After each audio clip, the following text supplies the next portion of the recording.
Hi, I'm Teresa Farney, the food editor at the Gazette in Colorado Springs, and today we're going to make a really delicious recipe I think you're going to love. It's cheesy, creamy cornbread. It's almost like a pudding. In Mexico, they call it ecote, and they serve it as a side dish. This one is not as sweet as they make in Mexico, but I think you're going to really enjoy it. We start just like a basic cornbread mix. It's got cornbread flour, a little bit of sugar, just a wee bit, and some baking powder. And to that, we're going to add a can of cream corn and a can of whole corn that's been drained. So that just gets added into our flour and cornbread mix, corn meal, I should say. It's not quite bread yet. And then we're going to add a couple of eggs.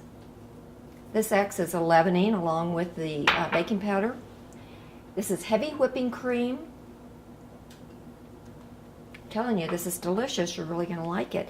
It stays pretty soft and creamy, just like the title of the recipe says. Then we have almost a cup of sour cream. We're not counting calories here. This is not one of those New Year resolution kind of recipes where you're cutting back on fat and stuff. This is just pure goodness. So we mix all of this up. Makes a nice batter. And just because we can, we're going to add some grated cheddar cheese, sharp cheddar cheese. There's about a cup here. Fold that in.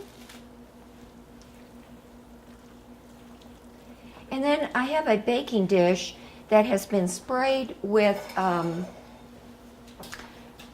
Baker's Joy. And Baker's Joy has a little bit of flour in it so that it acts like if you had greased the bowl or your baking dish and then dusted it with flour, but this is a whole lot easier. Also, we have a stick of melted butter that's going to get added into this and fold it in. I have one of my secrets to tell on myself. I've made this recipe and forgotten to add the butter, and I just poured it over the top. I kind of took a fork and pressed it around and let the butter kind of sink in.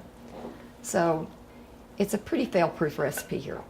Okay, so this gets poured into our baking dish, our greased baking dish, and it's going to bake, for about 40 minutes.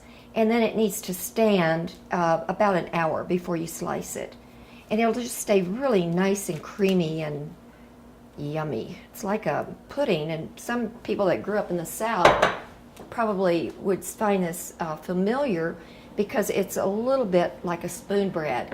On a spoon bread, you would beat the egg whites separate and fold them in. But there you have it. And once it's all baked, then you have this nice, moist cornbread that is just absolutely delicious.